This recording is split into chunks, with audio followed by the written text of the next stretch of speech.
اعوذ باللہ من الشیطان الرجیم بسم اللہ الرحمن الرحیم یا صاحب الجمال و یا سید البشر من وجهک المنی لقد نور القمر لا يمكن الثناء كما كان حقه بعد از خدا بزرگت ہوئی قصہ مختصر جزا اللہ عنا سیدنا و مولانا محمد صلی اللہ علیہ وآلہ وسلم ما هو اہلہ یا رب لک الحمد کما ينبغي لجلال وجهک وعظیم سلطانک رب اشرح لی صدری ویسر لی امری واحلل عقدۃ من لسانی یفقہوا قولی رب زدنی علما رب زدنی علما رب زدنی علما۔ السلام علیکم ورحمۃ اللہ وبرکاتہ۔ میں حافظہ افرا جاوید اسلام آپ سب سے مخاطب ہوں، اپنے یوٹیوب چینل انفینٹ اسلام میں آپ سب کو خوش آمدید کہتی ہوں۔ امید کرتی ہوں آپ سب خیریت سے ہوں گے، زندگی پرسکون، اطمینان اور ایمان بالخیر گزر رہی ہوگی۔ سورۃ النمل ہم پڑھ رہے ہیں، کنٹینیوڈ ہے۔ پارہ نمبر 20 کا آج کے سبق میں باقاعدہ آغاز کیا جا رہا ہے۔ سورہ النمل کی آیت نمبر 60 ہے اور پارہ نمبر 20 کی آیت نمبر 1 ہے۔ امن خلق السماوات والارض وانزل لکم من السماء ماء فانبتنا به حدائق ذات بہجہ ما کان لکم ان تنبتوا شجرها االہ مع اللہ بل ہم قوم یعدلون۔ ترجمہ ہے، یا وہ بہتر ہے جس نے آسمان اور زمین بنائے اور تمہارے لیے آسمان سے پانی اتارا تو ہم نے اس پانی سے بارونق باغ اگائے۔ تمہارے لیے ممکن نہ تھا کہ تم ان باغوں کے درخت اگا دیتے۔ کیا اللہ کے سوا کوئی اور معبود ہے؟ بلکہ وہ لوگ شریک ٹھہراتے ہیں۔ یہاں سے بت پرستوں اور مشرکین سے پوچھا جا رہا ہے اور ہر اس شخص سے جو اللہ کے سوا کسی اور کو معبود مانتا ہے۔ رب العالمین فرما رہے ہیں کہ جن خداؤں کی تم پرستش کرتے ہو آخر اس کی وجہ کیا ہے؟ کائنات کی ہر چھوٹی بڑی چیز کا خالق اللہ ہے۔ ہر قسم کے انعامات احسانات کا سرچشمہ فقط اسی کی ذات جو رب العالمین ہے اس کی طرف سے ہی ہے ہم پر، تو پھر اس کے سوا کسی اور کو کیوں معبود بنایا جائے؟ یعنی اس پورے رکوع میں اگر ہم دیکھیں نا، اس رکوع کی ابتدا پارہ نمبر 19 کی آخری آیت سے ہو رہی ہے، ٹھیک ہے، یعنی آیت نمبر 59 اگر ہم دیکھیں تو اس میں ہے قُلِ الْحَمْدُ لِلَّهِ وَسَلَامٌ عَلَىٰ عِبَادِهِ الَّذِينَ اصْطَفَىٰ۔ کہ اے محبوب صلی اللہ علیہ وآلہ وسلم فرمائیے کہ سب تعریفیں اللہ کے لیے ہیں اور سلام ہو اللہ کے چنے ہوئے بندوں پر، یعنی کہ نیک بندوں پر۔ اللہ خیر اما یشرکون، کیا اللہ بہتر ہے اما یشرکون، یا وہ جنہیں وہ شریک بناتے ہیں، ٹھیک ہے۔ تو اسی آیت کے ساتھ اگر اس آیت کو جوڑا جائے پارہ نمبر 20 کی پہلی آیت تو معلوم ہوتا ہے، یعنی پہلا سوال ان سے کیا گیا کہ آسمان اور زمین کس نے پیدا فرمائے؟ پھر بھلا یہ بھی بتاؤ کہ آسمان سے پانی کون برساتا ہے؟ تمہارے دائیں بائیں یہ جو خوش منظر باغات ہیں، جو لہلہاتے سبزے ہیں، یہ کس نے اگائے ہیں؟ ارے تم میں تو اتنی بھی طاقت نہیں کہ تم از خود ایک پودا بھی اگا سکو، یا وہ جن کو تم اللہ کے سوا معبود سمجھتے ہو ان میں بھی یہ طاقت نہیں کہ وہ ایسا کچھ کر سکیں۔ الہ مع اللہ بل ہم قوم یعدلون، کیا اللہ کے سوا کوئی دوسرا خدا ہے؟ بالکل بھی نہیں۔ بل ہم قوم یعدلون، بلکہ یہ وہ لوگ ہیں جو شریک ٹھہراتے ہیں، جو راہ راست سے ہٹے ہوئے ہیں۔ اس کے بعد پھر اگلی آیت میں ذکر ہے، اور اس آیت کو میں ایک سائنٹیفک ریسرچ کے ساتھ جوڑ کر بتاؤں گی تاکہ اس کی تفسیر ہمارے سامنے بہت واضح ہو۔ اور یہ جو مضمون ہے، ایک سائنسدان جو ہے نا، نیو یارک کی سائنس اکیڈمی کے پریزیڈنٹ ہیں AC موریسن، ان کی طرف سے پیش کیا گیا ہے۔ تو ان کی ریسرچ کے مطابق ہم پڑھیں گے اس مضمون کو اور پھر قرآن کریم کی ان آیات سے جوڑیں گے کہ آج کی سائنس اگر انسان ترقی کر رہا ہے اور اللہ ہی نے انسان کو عقل دی، اور اللہ قرآن کریم میں بے شمار مقامات پہ فرماتا ہے کہ تم تدبر کرو، ٹھیک ہے، تم اپنی وفی انفسکم، اپنی جانوں پہ تم غور کرو، تم یقیناً جب کائنات پہ غور و فکر کرو گے تو تم خالق تک پہنچ پاؤ گے، ٹھیک ہے۔ تو اگلی آیت پہلے پڑھتے ہیں اور پھر اس کو جوڑیں گے اس سائنٹیفک ریسرچ کے ساتھ تاکہ مضمون ہمارے سامنے مزید واضح ہو۔ امن جعل الارض قرارا وجعل خلالها انہارا وجعل لها رواسي وجعل بین البحرین حاجزا االہ مع اللہ بل اکثرهم لا یعلمون۔ ذکر ہے کہ کیا وہ بہتر ہے، امن جعل الارض، یا وہ بہتر ہے جس نے رہائش کے لیے الارض زمین کو بنایا کیا قرارن رہائش گاہ، یا وہ بہتر ہے جس نے رہائش کے لیے زمین بنائی اور اس کے درمیان نہریں بنائیں اور اس کے لیے لنگر بنائے یعنی پہاڑ بنائے تاکہ سٹیبلٹی جو ہے وہ ممکن ہو زمین کے لیے۔ اور پھر اس کے بعد ذکر کیا گیا کہ اور 2 سمندروں کے درمیان آڑ رکھی، کیا اللہ کے ساتھ کوئی اور معبود ہے؟ بلکہ ان میں اکثر جاہل ہیں۔ سب سے پہلے میں آپ کے سامنے یہ ریسرچ رکھتی ہوں سائنسدان کی، جن کا نام ابھی بھی آپ کے سامنے میں نے پیش کیا تھا، جس سے واضح ہو جائے گا امن جعل الارض قرارن کا مفہوم، کہ جس نے زمین کو رہنے کی جگہ بنایا۔ آیت نمبر 61 کا آغاز ہے نا، وہی ہے جس نے زمین کو رہائش گاہ بنایا۔ تو وہ کہتے ہیں اپنے ایک مضمون میں کہ زمین اپنے محور پر 1000 میل فی گھنٹہ کی رفتار سے چکر کاٹ رہی ہے، اور اگر اس کی رفتار 1000 میل کے بجائے 100 میل پر ہوتی تو دن اتنے لمبے ہوتے کہ سورج کی تپش تمام کھیتوں کو بھون کر رکھ دیتے، اور راتیں اس قدر لمبی ہوتی اور سرد ہوتی کہ زندگی کی اگر کچھ رمق سورج کی تپش سے بچ ہی جاتی نا تو رات کی سردی اسے منجمد کر کے رکھ دیتی، جما دیتی۔ سورج کا درجہ حرارت 12,000 ڈگری فارن ہیٹ ہے، لیکن زمین کو اس سے اتنی ہی مناسب دوری پر رکھا گیا ہے تاکہ زمین اور اس پر موجود جو اشیاء ہیں وہ سورج کی حرارت سے اتنا ہی متاثر ہوں جتنا ان کے لیے حیات بخش ہے۔ سورج کی حرارت اتنی ہی اس کو پہنچے زمین کو جتنی زمین اور اس پہ رہنے والوں کے لیے ضروری ہے۔ اور بالکل اسی طرح سے یعنی پوزیشن رب العالمین نے زمین کو سورج سے اس قدر دور دی کہ زمین کے لیے جتنا ضروری ہے وہ سورج سے لے رہی ہے۔ اگر یہی سورج 12,000 ڈگری کے بجائے کم ڈگری پر ہوتا، یعنی اس سے ہاف کر لیں 6,000 ڈگری ہوتا اس کا جو ٹیمپریچر ہے، تو کرۂ ارض جو زمین ہے نا یہ برف کے نیچے دب جاتا کرہ زمین کا، اور اگر 12 سے 18 ہو جاتا، یعنی اگر یہی درجہ حرارت سورج کا اس سے بڑھا دیا جاتا تو زمین اور اس کی تمام تر تمازت جل کر راکھ ہو جاتی۔ اللہ اکبر، اشہد ان لا الہ الا اللہ۔ پھر زمین کو جھکاؤ دیا، اور سائنسدان کہتے ہیں کہ اس سے جو زاویہ بنتا ہے نا زمین کے جھکاؤ کا، یہ جغرافیکلی جو لوگ جانتے ہیں زمین کو وہ بہتر جانتے ہیں، اس کو 23 درجے کا زاویہ دیا گیا، اور اسی جھکاؤ سے ہمارے موجودہ موسم جو ہیں وہ مناسب وقفوں کے بعد باری باری آتے ہیں۔ اور اگر اس میں یہ جھکاؤ نہ ہوتا تو سمندر سے اٹھنے والے بخارات ہر طرف یعنی یہ جو جنوب ہے اور شمال ہے اس میں حرکت کرتے اور اتنی زور سے برف باری ہوتی کہ اس برف باری کی وجہ سے ساری زمین ڈھک جاتی۔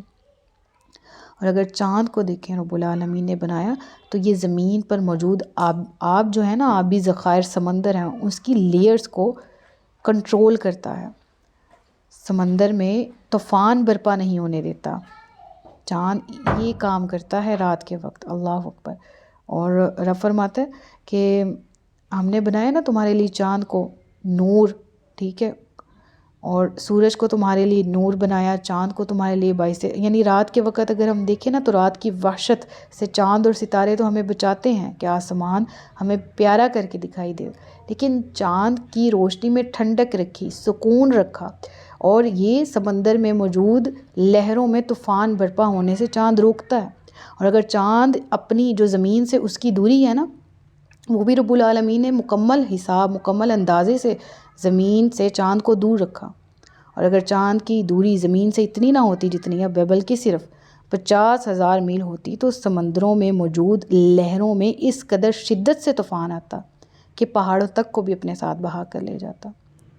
اگر زمین کی سطح موجودہ سطح سے صرف 10 فٹ زیادہ موٹی ہوتی تو یہاں آکسیجن ہی نہ ہوتی، آکسیجن نہیں ہوتی تو کوئی جاندار زندہ ہی نہ رہ سکتا، اور اگر سمندر چند فٹ اور گہرے ہوتے تو ساری کاربن ڈائی آکسائڈ اور آکسیجن صرف ہو جاتی اور روئے زمین پر کوئی سبزہ نظر نہ آتا، کوئی چیز اگ ہی نہ سکتی۔ اس حکیمانہ نظام پر غور کرنے سے ہم اس نتیجہ پر پہنچتے ہیں کہ کارخانہ ہستی اتفاقاً مارز وجود میں نہیں لایا گیا، بلکہ ایک حکیم اور دانا خالق نے اس کی تخلیق فرمائی، ورنہ تو یہاں زندگی کا کوئی امکان ہی نہیں تھا۔ تو رب العالمین نے نہ صرف زمین و آسمان پیدا کیے، جو پہلی آیت ہے نا، آیت نمبر 60 کو دیکھیں، 61 کو دیکھیں، تو زمین آسمان پیدا کر دینا تو بلا شبہ بہت بڑی بات، لیکن ان کو ایک مکمل دائرہ کار کے ساتھ جب سے یہ بنے ہیں تب سے لے کر اب تک اور قیامت تک، یعنی جب تک رب العالمین ان کو قائم و دائم رکھنا چاہے، اذا السماء انشقت واذنت لربها وحقت واذا الارض مدت والقت ما فيها وتخلت واذنت لربها وحقت، جب رب العالمین چاہے گا تو ان کو تمام کو، جب آسمان کو پھاڑ دیا جائے گا، جب چاند بے نور کر دیا جائے گا، جب سورج جو ہے اس کو ختم کر دیا جائے گا، زمین جو ہے وہ مکمل چٹے المیدان کی طرح ہو جائے گی، جب قیامت کا دن آئے گا تو تب رب العالمین انہی چیزوں کو تو فنا کرے گا جب وہ چاہے گا، اور تب زمین بھی اپنے اندر موجود تمام چیز وَأَخْرَجَتِ الْأَرْضُ أَثْقَالَهَا، تمام چیزوں کو اگل دے گی، جو اس کے اندر موجود نباتات اور یہ جتنے بھی جو مدفن ہیں چیزیں وہ نکال دی جائیں گی، وَقَالَ الْإِنسَانُ مَا لَهَا، اور انسان کہے گا کہ ہوا کیا ہے، یعنی وہ قیامت کے دن کی دہشت کو دیکھ کے وَقَالَ الْإِنسَانُ مَا لَهَا يَوْمَئِذٍ تُحَدِّثُ أَخْبَارَهَا، یہی تو وہ دن تھا جس کے بارے میں تمہیں خبریں دی جاتی تھی۔ تو یہ کائنات کا نظام جو چل رہا ہے نا، قیامت کا کنسیپٹ بھی ہمیں یہ قرآن دیتا ہے، اور سائنس بھی اس کنسیپٹ کا انکار نہیں کر سکتی، ٹھیک ہے، یعنی قرآن کہتا ہے یہ ساری کائنات بنی ہے اور ہم چلا رہے ہیں، اور ہر چیز ایک دائرے میں تیر رہی ہے، اور پھر یہ کوئی بھی چیز اپنی جگہ سے ایک لمحے بھر کے لیے آگے پیچھے ہو جائے تو نظام کائنات درہم برہم ہو جائے، اور پھر قیامت کے دن یہ اللہ ہی کے حکم سے ہوگا بھی۔ لہٰذا رب وہ ہے جو کریٹر ہے، پیدا کرنے والا ہے، اور پھر ہر چیز کو بیلنس میں رکھنے والا ہے، نہ صرف اس نے پیدا کیا بلکہ اس نے بیلنس دیا، اور یہ بیلنس تب تک قائم رہے گا جب تک رب العالمین چاہ رہا ہے، اور جب وہ چاہے گا تو اسی کے حکم سے یہ بیلنس درہم برہم ہو جائے گا اور قیامت وقوع پذیر ہو جائے گی۔ اور اس کی مثال کچھ اس طرح سے لے لیں کہ زمین پر اللہ نے پہاڑ بنائے تاکہ زمین میں سٹیبلٹی رہے، بیلنس قائم رہے، زلزلے نہ آئیں، لیکن جب وہ چاہے تو انہی پہاڑوں کے نیچے سے پلیٹس کو زمین کے ہلا دیتا ہے، تاکہ انسان کو معلوم ہو کہ یہ دنیا جو ہے وہ ہمیشہ کے لیے نہیں ہے، ٹیمپریری ہے، یہ الارض ہے، یہ جس کے اوپر ہم ہیں، یہی زمین ہے، اسٹیبل ہے ہمارے لیے، یہ ذرا سی ہلی ہے ہمارے مکان تباہ ہو گئے ہیں، یہ ذرا سی ہلی ہے اور ہمیں یہ وبال آ چکا ہے، تو بروز قیامت جب یہ مکمل طور پر ہلا دی جائے گی تو پھر کیا ہوگا؟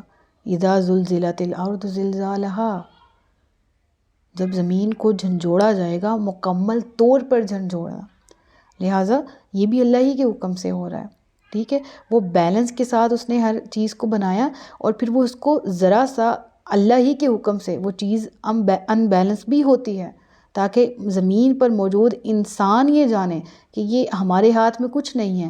جب طوفان آتا ہے تو امریکہ جیسی سپر پاور جو اپنے ہم سے اگر دوسرے ممالک دیکھا جائے ان سے بہت سے سال 100 سال آگے سفر کر رہی ہے، کہ دوسرے ممالک اپنے 200 سال 300 سال مسلسل ترقی کا سفر طے کریں تو اس کے رینک تک پہنچیں، اس سے اتنا پیچھے ہیں، وہ بھی جب طوفان آتا ہے تو اس کے سامنے کچھ نہیں کر پاتی۔ تو اللہ فرماتا ہے کہ تم جتنی مرضی سپر پاور بن جاؤ، لیکن جب میرا حکم آئے گا تو تمہاری نہیں چلنی۔ پھر یہ اسی سمیت دیگر اللہ تعالیٰ قوموں کے واقعات بھی بتاتا ہے، ارم ذات العماد التی لم یخلق مثلها فی البلاد، ایسی قومیں جن کے مثل اس وقت کوئی اور دوسری قوم نہیں تھی۔ تو آج امریکہ کیا ہے ان قوموں کے سامنے؟ جتنی طاقتور قوم وہ قومیں رہی ہیں، رب العالمین نے ان کو بھی تہس نہس کر دیا جب انہوں نے رب کو جھٹلایا۔ لہٰذا اصل یہی ہے کہ رب کو، خالق کو مان لیا جائے، رب العالمین کی ذات، اس کے وجود کو تسلیم کرتے ہوئے اس کو وحدہ لا شریک معبود کا درجہ دیا جائے، اور اس کے سوا کسی اور کی عبادت نہ کی جائے۔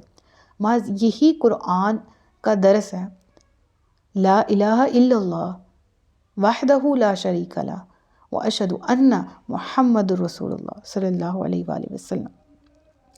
تو یہاں پر تو مفہوم ہمارے سامنے واضح ہو گیا۔ اب اس کے بعد جو اگلی آیات ہیں اس میں اگر روحانی طور پر خالق سے ریلیشن دیکھا جائے نا، تو اس کا پتہ لگتا ہے۔ رب العالمین نے بھی جسمانی اعتبار سے کہا کہ میں نے تمہیں زمین پر رکھا اور دیکھو کس طرح بہتر انداز سے رکھا، بہتر طریقے پہ، یعنی اعلیٰ ریزیڈنس دی تمہیں، ٹھیک ہے، مکمل اندازے سے تمہارے لیے موسم بدلتے ہیں، دن آتا ہے، رات آتا ہے، رات آتی ہے، سردی گرمی خزاں بہار، یہ سب آتے ہیں، ٹھیک ہے نا۔ اس کا ذکر کرنے کے بعد پھر روحانی کنیکشن کیا ہے خالق سے، یا وہ بہتر ہے جو مجبور کی فریاد سنتا ہے، جب وہ اسے پکارے تو وہ برائی ٹال دیتا ہے اور تمہیں زمین کا وارث کرتا ہے، کہ اللہ کے سوا کوئی اور معبود ہے، تم بہت ہی کم نصیحت حاصل کرتے ہو۔ میں کہتی ہوں اس آیت میں رب العالمین نے جہاں اپنی ذات کا تعارف بتایا ہی بتایا، وہاں پر انسان کو بھی اس کا رینک یاد دلایا، ارے تم تو خلیفہ ہو، تمہیں تو خلیفہ بنا کے بھیجا گیا تھا زمین میں، تم خالق کا پیغام مخلوق میں عام کرو، تم خالق کو پہچانو، جانو، مانو، اس کی عبادت کرو۔ لیکن ہم بدقسمتی سے معرفت الہی میں بھی دور ہیں، ہم تبلیغ دین الہی میں بھی دور ہیں، سستی کا شکار ہے۔ ہمیں چاہیے کہ دوبارہ سے روح کو اجاگر کریں، خالق رب العالمین کی شان کے جو لائق ہے ویسا ہی درجہ اس کو دیں، کوتاہی نہ کریں، ٹھیک ہے۔ تو یہاں ذکر ہے وہ مجبور کی فریاد سنتا ہے، برائیوں کو ٹالنے والا ہے، وہی جس نے تمہیں زمین پر خلیفہ کیا۔ کیا الہ مع اللہ؟ اچھا، عربی میں نا ایک بہت زبردست، ابھی آپ کو میں بات بتاتی ہوں کہ عربی ہے نا، اس میں ہے کہ فار ایگزامپل اس کے بجائے یہ کہنا ہو نا، جیسے زید اعلم من امر، زید جو ہے وہ بہتر جانتا ہے امر کی نسبت، یعنی من بمقابلہ، یعنی من کی اگر اردو کریں تو سے ہے، یعنی جو زید ہے وہ امر سے زیادہ بڑا عالم ہے، ٹھیک ہے۔ اب اگر یہ کہا جائے تو اس کا یہ مطلب تو نہیں نا ہے کہ جو عمر نامی شخص ہے وہ بالکل ہی جاہل ہے، بھئی عمر بھی عالم ہے، زید بھی عالم ہے، لیکن زید اعلم من عمر، زیادہ جاننے والا کون ہے؟ زید، لیکن عمر بھی جانتا ہے، لیکن زید زیادہ جانتا ہے۔ اب یہاں پر جو ذکر ہے نا ان آیات میں دیکھیں تو الہ مع اللہ، من اللہ نہیں ذکر کیا گیا، ٹھیک ہے نا، اللہ اکبر، یعنی عربی زبان کی باریکی اگر یہاں دیکھیں تو رب اپنی ذات کے بارے میں فرما رہے الہ مع اللہ، یہ نہیں کہا الہ من اللہ، کیا اللہ سے بھی کوئی بڑھ کر، یا اللہ کے بجائے بھی کا ذکر بھی نہیں ہے اردو میں، الہ مع اللہ، اللہ کو چھوڑ کر تم کسی اور کو یہ درجہ دیتے ہو؟ کیا اللہ کے ساتھ کوئی دوسرا خدا ٹھہراتے ہو؟ سے بھی کے معنی نہیں ہے یہاں پر، یعنی کس قدر احسن انداز سے رب العالمین کا تعارف یہاں پر ذکر ہے، لہٰذا اس باریک نقطے سے بھی رب العالمین کی ذات کو پہچانیں۔ پھر رب العالمین فرماتا ہے یا وہ بہتر ہے جو تمہیں خشکی اور تری کے اندھیروں میں راہ دکھاتا ہے، اور وہ ہوائیں بھیجتا ہے اس حال میں کہ وہ ہوائیں اللہ کی رحمت سے پہلے خوشخبری دے رہی ہوتی ہیں۔ اللہ کی رحمت سے مراد بارش ہے، یعنی موسم اچھا ہو جاتا ہے، اچھی ہوائیں چلاتا ہے جو کہ بارش کی نوید سناتے ہیں۔ اس کو اس طرح سے سمجھ لیں کہ جب سفید بادل ہوتے ہیں تو that is a usual thing, آسمان پہ ہوتے ہیں، موجود ہوتے ہیں۔ پھر سم ہاؤ گرمیوں کے موسم میں اسپیشلی ہمیں زیادہ اندازہ ہوتا ہے، جب ایک دم سے اچھی ٹھنڈی ہوائیں چلنے لگتی ہیں تو ہم کہتے ہیں کہ کہیں کسی ایریا میں بارش ہو رہی ہے اور ٹھنڈی ہوائیں چل رہی ہیں، امید ہے ادھر بھی بارش ہوگی۔ پھر وہ بادل چلتے آتے ہیں، آپس میں ملتے جاتے ہیں، بھاری بھرکم بوجھ ان کے اندر موجود ہوتا ہے، پانی اپنا رنگ بدل لیتے ہیں، وہ سیاہ بادل ہو جاتے ہیں، پھر وہ برستے ہیں، تو وہ کیا بارش اچانک آتی ہے؟ پہلے اس کے سائنز آتے ہیں نا، اور وہ سائنز کیا ہے؟ ٹھنڈی ہوائیں، ان کا ذکر رب العالمین نے کیا کہ بشرم بین یدی رحمتی، کہ پھر اس کے بعد فرمایا الہ مع اللہ تعالی اللہ عما یشرکون، کہ اللہ کے سوا کوئی اور معبود ہے، اللہ ان کے شرک سے بلند و بالا ہے۔ یا وہ بہتر ہے جو خلق کی ابتدا فرماتا ہے۔ دیکھیں میں اس لفظ کو نا یبدأ، اس کو پہلے بھی کسی لیکچر میں ایکسپلین کر چکی ہوں، I don't actually remember that word that آیا کہ میں نے اس کو کہاں پر کس بارے میں الیبوریٹ کیا ہے، لیکن یہ جو لفظ ہے نا بدیع السماوات والارض، میں اس کا لنک آپ کو ڈسکرپشن میں دے دوں گی، ٹھیک ہے۔ بدیع کہتے ہیں ابتدا کرنے والے کو، ابتدا کرنا، نوٹ کے کسی چیز کے سیمپل کو دیکھ کے ویسی چیز بنا دینا، یعنی چیز کو کسی چیز کی طرف دیکھ کے بنانا زیادہ آسان ہے ایز کمپیئر ٹو کہ کسی چیز کی تخلیق خود سے کی جائے. ٹھیک ہے نا. رب اپنی ذات کا تعارف کرواتا ہے میں بدیع السماوات والارض ہوں. اس سے پہلے کسی نے ایسا بنایا نہ تھا، اس کے جیسا کوئی اور بنا نہیں سکتا، ایسا بدیع. یہاں پر بھی ذکر ہے امن یبدع الخلق، ہر چیز کو بہترین ڈیزائن دینے والی ذات اللہ کی. انسان اپنے وجود پر وفی الارض آیات للموقنین وفی انفسکم افلا تبصرون، زمین میں دیکھو تم یقین کرنے والوں کے لیے بڑی نشانیاں ہیں اگر وہ ذات الہی کو پہچاننا چاہیں. وفی انفسکم، تمہاری اپنی جانوں میں بہت نشانی ہیں. تم اپنی ذات پہ غور کرو کتنے اچھے طریقے سے تم ڈیزائن کیے گئے ہو، تو تم مانو گے کہ بدیع ہے، کوئی بدیع ہے، اور وہی بدیع الہ ہے جس کا تعارف ہم یہاں پر پڑھ رہے ہیں. ٹھیک ہے. ثم یعیدہ، وہ اسے دوبارہ بھی بنائے گا، یعنی وہ جس نے پہلی دفعہ پیدا فرمایا اور پھر وہ دوبارہ بھی پیدا کرنے پر قادر ہے. یہ موت کے بعد کی زندگی ہے. وَمَن یرزقکم من السماء والارض، کون ہے جو تمہارے رزق کا بندوبست کرتا ہے، تمہیں روزی دیتا ہے آسمان و زمین سے. آسمان سے پانی اترتا ہے تو زمین اگاتی ہے. ہر چیز کی ابتدا، انسان کی ابتدا بھی نطفہ سے ہوئی، وہ بھی پانی، اور وہ کریٹ کس سے ہوا؟ رزق سے، اناج سے، اور اناج زمین نے اگایا. یعنی حقیقت ہماری کیا ہے؟ پانی ہے. ہمارے وجود کا ذریعہ، ہمارے وجود کا جو مین سورس ہے وہ پانی، آسمان سے اور زمین نے اگایا. ٹھیک ہے. الہ مع اللہ، کیا اللہ کے سوا بھی تم کسی اور کو معبود ٹھہراتے ہو؟ قل ہاتوا برہانکم ان کنتم صادقین، تم فرماؤ پھر اپنی دلیل لاؤ اگر تم سچے ہو. یعنی اتنی تعریفات، اور بالکل مشرکین مکہ کے پاس کوئی اس وقت جب یہ آیات کا نزول ہوا کوئی دلیل نہیں تھی. آج بھی کوئی ایتھیسٹ ہے جو ذات الہی کا ہی منکر ہو، اس کے پاس بھی کوئی دلیل نہیں ہے.